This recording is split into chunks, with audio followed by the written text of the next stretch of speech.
வணக்கம் மக்களே. அதிரடி திருப்பங்களுடன் உங்கள் பாக்கியலட்சுமி நாடகம். அடுத்து என்ன நடக்கும் என்பதை பார்க்கலாம். பரபரப்பான கட்டத்தில் இருக்கும் இன்றைய எபிசோட். முழு வீடியோவை பார்ப்பதற்கு முன்னாடி நீங்க நம்ம சேனலை சப்ஸ்கிரைப் பண்ணாமல் இருந்தால் உடனே பண்ணிடுங்க. இங்க ராதிகா வீட்டை விட்டு கிளம்பி போயிட்ட பிறகு இங்க திரும்பவும் கோபியும் பாக்கியாவையும் சேர்த்து பார்க்கிற ஈஸ்வரிக்கு இங்க கோபி பாக்கியா 2 பேரும் சேர்ந்து சரியான பதிலடி கொடுத்தா நல்லா இருக்கும். நீங்க நினைச்சீங்கன்னா மறக்காம இந்த வீடியோக்கு லைக் பண்ணிடுங்க. வாங்க இப்ப வீடியோக்குள்ள போலாம். இங்க வீட்டுக்குள்ள இங்க ஈஸ்வரி கிட்ட இங்க பாக்கியா வந்து பேசிட்டு இருக்காங்க. அத்தா, நாளைக்கு புது ரெஸ்டாரண்ட் திறக்க போறேன். அது கண்டிப்பா வந்துட்டு நல்லபடியா முடியணும். அந்த ரெஸ்டாரண்டும் அடுத்தடுத்து நல்லபடியா போகணும் அப்படிங்கிற மாதிரி எல்லாம் இங்க பாக்கியா ஈஸ்வரி கிட்ட சொல்லிட்டு இருக்காங்க. அப்பதான் இங்க ஈஸ்வரி, அதெல்லாம் கண்டிப்பா நல்லபடியா போகும் பாக்கியா. இப்பதான் வந்துட்டு கோபி கூட உன் கூட இருக்காளே, இதுக்கு மேல என்ன வேணும்? ராதிகாவும் இப்ப கோபியை விட்டு முழுசா பிரிஞ்சு போயிட்டா. இதுக்கு மேல நீயும் கோபியும் வந்துட்டு இந்த வீட்ல தான் இருக்க போறீங்க. 2 பேரும் சேர்ந்தே வந்துட்டு அந்த ரெஸ்டாரண்ட்ட நடத்துங்க. 2 பேரும் சேர்ந்தே இருங்க. இதுக்கு மேல வாழ்க்கையில அப்படிங்கிற மாதிரி எல்லாம் இங்க ஈஸ்வரி வந்துட்டு இங்க பாக்கியாவை சொல்லவும். இதை கேட்ட உடனே இங்க பாக்கியா கோபப்பட்டு, அத்தா, என்ன பேசுறீங்கன்னு தெரிஞ்சுதான் பேசுறீங்களா? நான் உங்ககிட்ட ரெஸ்டாரண்ட் திறக்க போறேன் அப்படின்னு சொல்லிருந்தேன். நான் கோபி கூட சேர்ந்து அந்த ரெஸ்டாரண்ட் நடத்த போறேன்னு சொன்னேன்னா நீங்க எதுக்கு தேவையில்லாம கோபி கூட சேர்ந்து வாழ சொல்லி இருந்த ரெஸ்டாரண்ட் அவர் கூட சேர்ந்து நடத்த சொல்லுறீங்க? அப்படிங்கிற மாதிரி எல்லாம் இங்க பாக்கியா கோவப்பட்டு இங்க ஈஸ்வரி கிட்ட கேட்டுட்டு இருக்காங்க. அப்பதான் இங்க ஈஸ்வரி, ஆமா பாக்கியா, இதுக்கு மேல கோபி என்ன பண்ண போறான்? அவன் தனியாதான் இருக்க போறான். அதுவும் உன் கூட, நம்ம வீட்ல நம்ம கூடதான் இருக்க போறான். அந்த ராதிகாவும் வந்துட்டு இப்ப கோபி கூட இல்ல. நீ கோபியை இப்படியே தனியா விட்டுறலாம்னு பாக்குறியா? இப்போ ராதிகா வந்துட்டு கோபி கூட இல்ல. நீதான் பாக்கியா கோபிக்கு ஆதரவா கோபி கூட நீ இருக்கணும் வாழ்க்கையில அப்படிங்கிற மாதிரி எல்லாம் இங்க ஈஸ்வரி இங்க பாக்கியா பார்த்து சொல்லிட்டு இருந்தாங்க. உடனே இங்க பாக்கியா வந்துட்டு இங்க ஈஸ்வரியை பார்த்துட்டு, அத்த, நீங்க வந்து தெரிஞ்சுதான் பேசி சரிங்களா? இப்பதான் வந்துட்டு ராதிகா அவ்வளவு கஷ்டப்பட்டு இந்த வீட்டுல இருந்து கிளம்பி போனாங்க. அது மட்டும் இல்லாம உங்களையே வந்துட்டு ஒரு பெரிய மனுஷியா இந்த வீட்டுல நினைச்சு உங்ககிட்ட ஆசீர்வாதம் வாங்கிட்டு போனாங்க. அப்படிப்பட்டவங்களுக்கு திரும்பவும் வந்துட்டு துரோகம் நினைக்கிற மாதிரி இருக்கு. நீங்க பண்றது இப்ப எதுக்கு? அத்த, ராதிகா இந்த வீட்டுல இருந்து கிளம்பி போயிட்ட பிறகு என்னை கோபி கூட சேர்த்து வைக்கணும்னு நினைக்கிறீங்க? அப்படிங்கிற மாதிரி எல்லாம் இங்க பாக்கியா ரொம்பவே கோவப்பட்டு இங்க ஈஸ்வரி கிட்ட பேச ஆரம்பிக்கிறாங்க. அப்பதான் இங்க ஈஸ்வரி, இங்க பாரு பாக்கியா, நான் ஒன்னும் வேணும்னே ராதிகாவை கோபியிலிருந்து பிரிச்சு அவளை வீட்டோட வெளியே அனுப்பி உன்னை கோபியோட சேர்த்து வைக்கன்னு நினைக்கல. எல்லாமே வந்துட்டு அதுவா நடக்குது. நீதான் வந்துட்டு கோபி கூட எப்பயுமே இருக்கணும்னு இருக்கு போல. அதுதான் வந்துட்டு வாழ்க்கையே உன்னையும் கோபியையும் சேர்த்து வைக்கணும்னு சொல்லிட்டு கடைசில கோபியோட வாழ்க்கை உன் கூட வந்துட்டு இங்கேயே இருந்துச்சு. அதனால வந்துட்டு கோபி கூட நீ இருக்கறதுதான் பாக்கியா. சரி, அதுதான் வந்துட்டு எனக்கும் சரின்னு படுது. நாளைக்கு ரெஸ்டாரண்ட் வேற திறக்க போற. அந்த ரெஸ்டாரண்ட் திறப்புல வந்துட்டு நீயும் கோபியும் சேர்ந்து வந்துட்டு திருப்பி வந்துட்டு கொண்டாடணும். 2 பேருமே வந்துட்டு சேர்ந்து அந்த ரெஸ்டாரண்ட் நடத்தணும். வாழ்க்கையிலேயே வந்துட்டு 2 பேரும் ஒன்னாவே இருக்கணும் அப்படிங்கிற மாதிரி எல்லாம் இங்க ஈஸ்வரி திரும்ப திரும்ப பேசிட்டு இருக்காங்க. இதெல்லாம் கேட்டு இந்த பாக்கியா வந்துட்டு, இங்க பாருங்க, நீங்க பேசுறது எந்த அர்த்தத்தை பேசுறீங்கன்னு எனக்கு தெரியல. ஆனா நீங்க நினைக்கிற மாதிரி என்னால கோபியோட சேர்ந்து வாழ முடியாது. ராதிகாவுக்கு என்னால வந்துட்டு கஷ்டம் வரக்கூடாது. அவங்க திரும்பவும் வந்து ரொம்ப கஷ்டப்படுவாங்க. திரும்பவும் நான் கோபியோட சேர்ந்து வாழ்றது ராதிகா தெரிய வந்தா ராதிகா எவ்வளவு கஷ்டப்படுவாங்க. அதை கொஞ்சம் யோசிச்சு பாருங்க. நீங்க அதெல்லாம் யோசிக்காம வந்துட்டு இப்படி எல்லாம் பேசிட்டு இருக்கீங்க அத்த அப்படிங்கிற மாதிரி எல்லாம் இங்க பாக்கியா வந்துட்டு இங்க ஈஸ்வரி கிட்ட சொல்லிட்டு இருக்காங்க. அப்பதான் இங்க ஈஸ்வரி வந்துட்டு இங்க பாரு பாக்கியா, நீ என்ன பண்ணவே தெரியாது. ஆனா கோபிக்கு நீ மட்டும்தான் இருக்கணும். அவன் ஏற்கனவே வந்துட்டு உடம்பு சரியில்லாதவன். அப்படி இருக்கும்போது அவனை தனியா விட முடியாது. நீ எப்பயுமே வந்துட்டு கோபிக்கு ஆதரவா எப்பயுமே அவன் கூட இருக்கணும். அவன் ராதிகாவை பற்றி கொஞ்சம் கூட யோசிக்க கூடாது. அந்த மாதிரி வந்துட்டு நீ கோபி கூட இருக்கணும் பாக்கியா. இந்த வீட்ல அதுதான் வந்துட்டு என்னோட கடைசி ஆசையா இருக்கும் அப்படிங்கிற மாதிரி எல்லாம் இங்க ஈஸ்வரி வந்துட்டு திரும்பவும் திரும்பவும் அதே பேசிட்டு இருக்காங்க. அப்பதான் இங்க பாக்கியா உடனே கோவப்பட்டு இங்க ஈஸ்வரி கிட்ட சொல்லிட்டு இருக்காங்க. இங்க பாருங்க அத்த, உங்க பையன் இந்த வீட்டுல இருக்கறதுதான் உங்களுக்கு பிரச்சனை இல்லை. அவர் இந்த வீட்டுல இருக்கறதுனால தான் வந்துட்டு என்னையும் அவரு சேர்த்து வைங்கன்னு சொல்லி யோசிச்சுட்டு இருக்கீங்க. நீங்க என்னையும் கோபியும் சேர்த்து வைக்கிற விஷயம் கோபிக்கு தெரிஞ்சா அவர் கூட ஏத்துக்க மாட்டாரு. ஆனா நீங்க தான் வந்துட்டு என்னையும் கோபியையும் சேர்த்து வைக்கணும்னு சொல்லிட்டு இவ்வளவு பண்ணிட்டு இருக்கீங்க. எனக்கு கோபி பார்த்தா கஷ்டமாதான் இருக்கு அத்த. ஆனா நீங்க பண்றதெல்லாம் பார்த்தா கோபி இந்த வீட்டுல வந்துட்டு இருக்க கூடாது அப்படிங்கறது எனக்கு எண்ணமா இருக்கு. அவர் இந்த வீட்டுல இருக்கற வரைக்கும் நீங்க கண்டிப்பா வந்துட்டு அவர் கூட என்னை சேர்த்து வைங்கன்னு சொல்லி நினைப்பீங்க. அதனால இந்த விஷயத்தை நான் இப்பவே ஒரு முடிவுக்கு கொண்டு வரேன் அத்த. நான் இந்த விஷயத்தை கண்டிப்பா கோபி கிட்ட பேசத்தான் போறேன். கோபி கிட்ட பேசி அவரே வந்துட்டு இந்த வீட்டுல இருந்து கிளம்பி போனா போடணும். இல்லன்னா கடைசியா நானே ஒன்னு சொல்றேன். நீங்க மனசு கஷ்டப்பட்டாலும் பரவாயில்லை அத்த.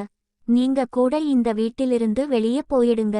தயவு செய்து வந்துட்டு கோபி என்னையும் சேர்த்து வைங்கன்னு சொல்லிட்டு எப்பயுமே நினைக்காதீங்க அப்படிங்கிற மாதிரி எல்லாம் இங்க பாக்கியா ரொம்பவே கோவப்பட்டு இங்க ஈஸ்வரி கிட்ட பேசுறாங்க. இதை கேட்ட உடனே இங்க ஈஸ்வரி அடுத்து என்ன பேச தெரியாம அமைதியா நிக்கிறாங்க. அப்பதான் இங்க பாக்கியா வந்துட்டு இங்க ஈஸ்வரி கிட்ட சொல்லிட்டு அங்கிருந்து கிளம்பி போறாங்க. அத்த, நான் இப்பவே வந்துட்டு ஒரு முடிவு பண்ணதான் போறேன். நீங்க இப்பவே வந்து நினைச்சுட்டு இருந்தீங்க அப்படின்னா அது கண்டிப்பா நடக்காது. என்னால வந்துட்டு ராதிகாவுக்கு எந்த ஒரு கஷ்டமும் வரக்கூடாது. நான் திரும்பவும் வந்துட்டு கோபியோட சேர்ந்து வாழ போறது கிடையாது. என்னால கோபியை இதுக்கு மேல இந்த வீட்டையும் வச்சுக்க முடியாது. ஒன்னு, இந்த கோபி இந்த வீட்டுல இருந்தாரு அப்படின்னா நீங்க கோபியை பத்தி என்கிட்ட பேசக்கூடாது. இல்ல அப்படின்னா நான் சொன்ன மாதிரி நீங்க கூட வீட்டை விட்டு வெளியே போனா எனக்கு கொஞ்சமும் வருத்தமே இல்லை அத்த. ஏன்னா அந்த மாதிரி ஒரு எண்ணத்தோட நீங்க இருக்கும்போது என்ன இந்த வீட்டுல இருக்க முடியாது அப்படிங்கிற மாதிரி எல்லாம் இங்க பாக்கியா ரொம்பவே கோவப்பட்டு இங்க ஈஸ்வரி கிட்ட சொல்லிட்டு அங்கிருந்து கிளம்பி போயிட்டு இங்க கோபி கிட்ட பேசலாம்னு சொல்லிட்டு அங்க கோபி ரூமுக்கு போயிட்டு இருக்காங்க. கோபியோட ரூமுக்கு இங்க பாக்கியா போகும்போதுதான் அங்க ராதிகா கோபி விட்டு போன கஷ்டத்துலையே வந்துட்டு கோபி அங்க ரூம்குள்ள உட்கார்ந்துட்டு இருக்காரு. அப்பதான் வந்துட்டு இங்க பாக்கியா ரூம்குள்ள போயிட்டு பிறகு பாக்கியா பார்த்த உடனே இங்க கோபி வந்துட்டு எழுந்து நின்னு கேட்டுட்டு இருக்காரு. என்ன பாக்கியா, ஏதாவது முக்கியமான விஷயமா இந்த நேரத்துல வந்திருக்க? என்ன விஷயம் அப்படிங்கிற மாதிரி எல்லாம் இங்க கோபி வந்துட்டு இங்க பாக்கியா பார்த்து கேட்கவும். அப்பதான் இங்க பாக்கியா வந்துட்டு நான் உன்கிட்ட ஒரு முக்கியமான விஷயம் பேசணும் அப்படிங்கிற மாதிரி சொல்றாங்க. சொல்லு பாக்கியா, என்னாச்சு? நாளைக்கு புது ரெஸ்டாரண்ட் திறக்க போறியே, அதுக்கு எதுனா உதவி வேணுமா? ஏன்னா கேளு பாக்கியா, தயங்காம அப்படிங்கிற மாதிரி எல்லாம் இங்க கோபி கேட்க. அப்பதான் இங்க பாக்கியா வந்துட்டு எனக்கு அதெல்லாம் உதவி எதுவும் வேணாங்க. நான் உன்கிட்ட ஒரு முக்கியமான விஷயம் பேசணும். அதுதான் வந்திருக்கேன் அப்படிங்கிற மாதிரி எல்லாம் இங்க பாக்கியா சொல்லிட்டு அதுக்கப்புறம்தான் இங்க கோபி கிட்ட இங்க பாக்கியா சொல்ல ஆரம்பிக்கிறாங்க. அப்பதான் இங்க பாக்கியா வந்துட்டு இங்க கோபி கிட்ட கேட்டுட்டு இருக்காங்க. நீங்க இப்போ ராதிகா பிரிஞ்சது, அது மட்டும் இல்லாம ராதிகா உங்களை டோர்ஸ் பண்ணது உங்களுக்கு எவ்வளவு கஷ்டமா இருக்கும்னு எனக்கு தெரியும். ஆனா இப்படிப்பட்ட கஷ்டத்துலையும் வந்துட்டு நீங்க என் கூட சேர்ந்து வாழ்வீங்களா அப்படிங்கிற மாதிரி எல்லாம் இங்க பாக்கியா கேட்ட உடனே இங்க கோபிக்கு ரொம்பவே அதிர்ச்சி ஆயிடுது. அப்பதான் இங்க கோபி உடனே பாக்கியாவை பார்த்துட்டு, என்னாச்சு பாக்கியா, எதுக்கு இப்படி எல்லாம் கேட்டுட்டு இருக்க, திடீர்னு வந்து அப்படிங்கிற மாதிரி எல்லாம் ரொம்பவே பதட்டமா வந்துட்டு இங்க கோபி பாக்கியா பார்த்து கேட்க. அப்பதான் இங்க பாக்கியா வந்துட்டு, சொல்லுங்க கோபி, நான் கேட்டது மட்டும் சொல்லுங்க. நீங்க கண்டிப்பா இப்ப ராதிகா விட்டு பிரிஞ்சு இருக்கீங்க, ராதிகா டோர்ஸ் பண்றீங்க. திரும்பவும் வந்துட்டு என் கூட சேர்ந்து வாழணும்னு சொன்னா நீங்க சேர்ந்து வாழ்வீங்களா? வாழ மாட்டீங்களே.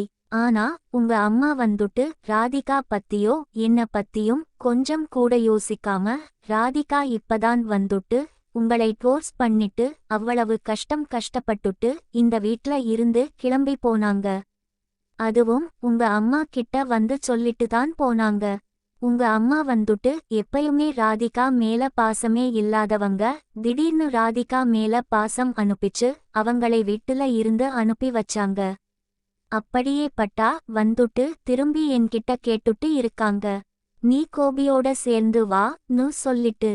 நீங்க எல்லாம் சொல்லுங்க, உங்க அம்மா பேசுனது கரெக்டா அப்படிங்கிற மாதிரி எல்லாம் இங்க பாக்கியா வந்துட்டு இங்க கோபி கிட்ட கேட்கும். அப்பதான் இங்க கோபி கோவப்பட்டு இங்க பாக்கியா கிட்ட கேட்டுட்டு இருக்காரு, என்ன பாக்கியா சொல்ற, எங்க அம்மா அப்படியா சொன்னாங்க, திரும்பவும் வந்துட்டு உன் கூட சேர்ந்து வான்னு சொன்னாங்களா அப்படிங்கிற மாதிரி கேட்டுட்டு. அப்பதான் இங்க பாக்கியா சொல்றாங்க, ஆமா கோபி, ராதிகா உங்களை விட்டு போன கஷ்டத்துல மறக்கணும் அப்படின்னா நான் உங்க கூட சேர்ந்து வாழணுமா? அது மட்டும் இல்லாம நான் இப்ப புதுசா நாளைக்கு ரெஸ்டாரண்ட் திறக்க போறேன். அந்த ரெஸ்டாரண்ட் கூட நீயும் நானும் சேர்ந்துதான் நடத்தணுமா? அது மட்டும் இல்லாம இதுக்கு மேல நான் உங்க கூட தான் வந்துட்டு சேர்ந்து வாழணும் அப்படிங்கிற மாதிரி எல்லாம் சொல்றாங்க. நான் எப்படி ராதிகாவுக்கு போய் இப்படி ஒரு கஷ்டத்தை கொடுக்க முடியும்? ராதிகா இதெல்லாம் பார்த்தா கேட்டாங்கன்னா என்ன நினைப்பாங்க? நீங்களே சொல்லுங்க. இப்படி ஒரு நிலைமையில நான் உங்க கூட சேர்ந்து வாழணும்னு சொல்லிட்டு அத்தத்தான் நினைக்கிறாங்க. இதெல்லாம் சரியா படுதா? நீங்களே சொல்லுங்க கோபி. இதுக்கெல்லாம் ஒரே முடிவு என்னன்னா, நீங்க வந்து தயவு செய்து இந்த வீட்டுக்கு வெளியே போயிடுங்க கோபி. இதுக்கு மேல வந்துட்டு இந்த வீட்டுல இருந்து நீங்க என்ன பண்ண போறீங்க? இல்ல அப்படின்னா உங்க அம்மாவுக்கும் கூட நீங்க வீட்டை விட்டு போயிடுங்க. நீங்க 2 பேரும் வந்துட்டு ஒன்னாவே இருங்க அப்படிங்கிற மாதிரி எல்லாம் இங்க பாக்கியா வந்துட்டு ஈஸ்வரியும் கோபியும் வந்துட்டு வீட்டுல இருந்து வெளியே போயிடுங்க அப்படிங்கிற மாதிரி சொல்லிட்டு இருக்காங்க. அப்பதான் இங்க கோபி வந்துட்டு இங்க ஈஸ்வரி மேல கோவப்பட்டு, இரு பாக்கியா, நான் போயிட்டு எங்க அம்மா கிட்ட பேசுறேன் அப்படின்னு சொல்லிட்டு. அப்பதான் இங்க கோபி அங்க ரூம்ல இருந்து வெளிய வந்துட்டு இங்க வெளியில சோபால உட்கார்ந்துட்டு இருக்க ஈஸ்வரி கிட்ட பேச வராங்க. அப்பதான் இங்க ஈஸ்வரியை பார்த்துட்டு இங்க கோபி கேட்டுட்டு இருக்காங்க, என்னாச்சு அம்மா, உனக்கு எதுக்கு அம்மா இப்படி எல்லாம் பேசிட்டு இருக்கீங்க? எதுக்கு திரும்பவும் பாக்கியாவோட சேர்ந்து வேலை சொல்றீங்க? இப்பதான் வந்துட்டு ராதிகா என்னை அவ்வளவு கஷ்டப்படுத்திட்டு ராதிகா என் வாழ்க்கை இருக்கக்கூடாதுன்னு சொல்லிட்டு ராதிகா என்னை விட்டு போயிட்டா. திரும்பவும் வந்துட்டு நான் கஷ்டப்படணும்னு சொல்லி நினைக்கிறீங்களா?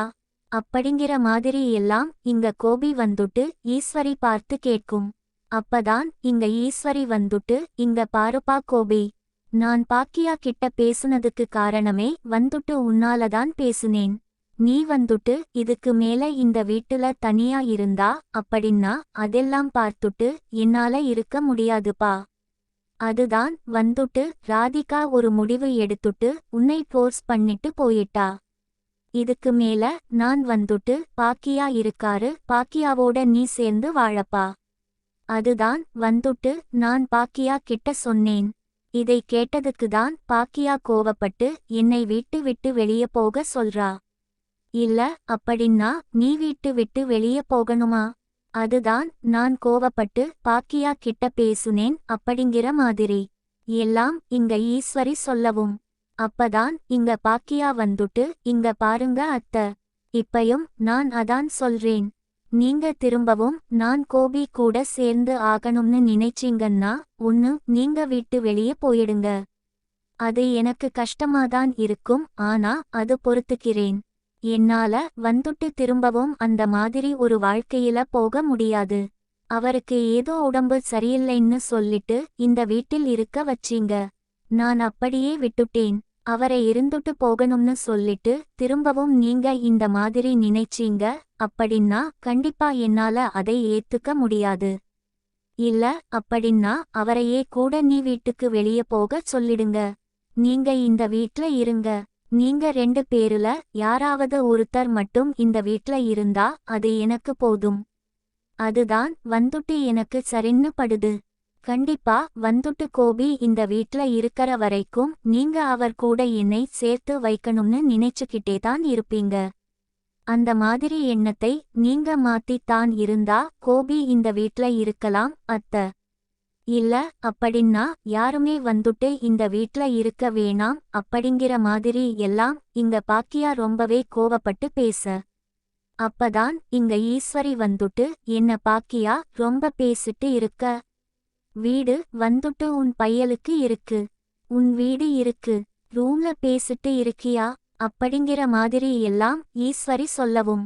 அப்பதான் இங்க பாக்கியா வந்துட்டு ஆமா அத்த, வீடு வந்துட்டு என்னோட வீடுதான். அந்த வீட்ல யார் யாரு இருக்கணும் யாரும் இருக்கக்கூடாதுன்னு சொல்லிட்டு நான் தான் முடிவு பண்ணணும். என் வாழ்க்கைக்கு நிம்மதி இல்லாத இந்த மாதிரி ஒரு விஷயம் நடக்குது அப்படின்னா அதை நான் கண்டிப்பா அந்த ஒரு முடிவை எடுப்பேன் அத்த. யாரா இருந்தாலும் பரவாயில்லை, இந்த வீட்ல இருக்கறவனை தான் சொல்லி நானும் நினைப்பேன் அப்படிங்கிற மாதிரி எல்லாம் இங்க பாக்கியா ரொம்பவே கோவப்பட்டு பேச. இங்க ஈஸ்வரி வந்துட்டு சரி பாக்கியா, நீ சொன்ன மாதிரி நானே கூட வீட்டுக்கு வெளியே போயிறேன். ஆனா கோபி மட்டும் இந்த வீட்டுக்கு வெளியே போகவே கூடாது. அவன் ஏற்கனவே வந்துட்டு ரொம்ப மனக்கஷ்டத்துல இருக்கான். அவனை திரும்ப வந்துட்டு கஷ்டப்படுத்த நான் விரும்பல. கோபி இந்த வீட்டை இறந்துட்டு அவன் பசனோட இனியாவோட சேனோட அவன் கூட சேர்ந்து சந்தோஷமா இருந்தா அதுவே எனக்கு போதும். அதனால நானே வந்துட்டு வீட்டு விட்டு வெளியே போயிறேன். பாக்கியா, நீ கோபியெல்லாம் வந்துட்டு வீட்டுக்கு வெளியே போகச் சொல்லாத அப்படிங்கிற மாதிரி சொல்லிட்டு இங்க ஈஸ்வரி வந்துட்டு வேகமா போயிட்டு அங்க ரூம்குள்ள போயிட்டு அங்க துணியை எடுத்து வச்சிட்டு இருக்காங்க. அப்பதான் இங்க ஈஸ்வரி வந்துட்டு எல்லாமே எடுத்து வச்சிட்டு இருக்கும்போது இங்க பாக்கியா வந்துட்டு இங்க ஈஸ்வரி கிட்ட பேச வராங்க. அப்பதான் இங்க ஈஸ்வரி வந்துட்டு இங்க பாரு பாக்கியா, நான் வீட்டை விட்டு போறதா முடிவு பண்ணிட்டேன். இதுக்கு மேலேயே வந்துட்டு என்னால இந்த வீட்ல இருக்க முடியாது.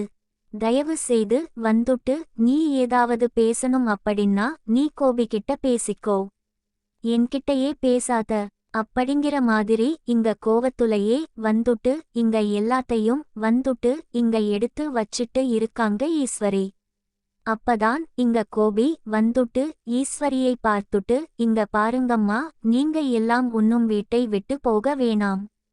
என்னால வந்துட்டு நீங்க எல்லாரும் ஏன் கஷ்டப்படுறீங்க, நானே வந்துட்டு எங்கேயாவது போய்க்கிறேன் அப்படிங்கிற மாதிரி இங்க கோபி வந்துட்டு இங்க ஈஸ்வரி பார்த்து சொல்லவும். அப்பதான் இங்க ஈஸ்வரி வந்துட்டு இங்க பாருப்பா கோபி, நான் எது பண்ணாலும் வந்துட்டு உன் நல்லதுதான் பண்ணுவேன். நீ வந்துட்டு எந்த விஷயத்துலயும் கஷ்டப்படக்கூடாது. அதனால நீ இந்த வீட்லயே வந்துட்டு இனியாவோட ஸ்ரீனோட இரு.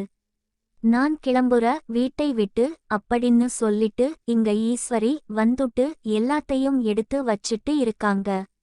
இப்ப பொறுத்திருந்து பார்க்கலாம். இங்க பாக்கியா வந்துட்டு இங்க ஈஸ்வரி வீட்டுக்கு வெளியே போறதுனால அடுத்து என்ன பண்ண போறாங்க அப்படிங்கறதையும்.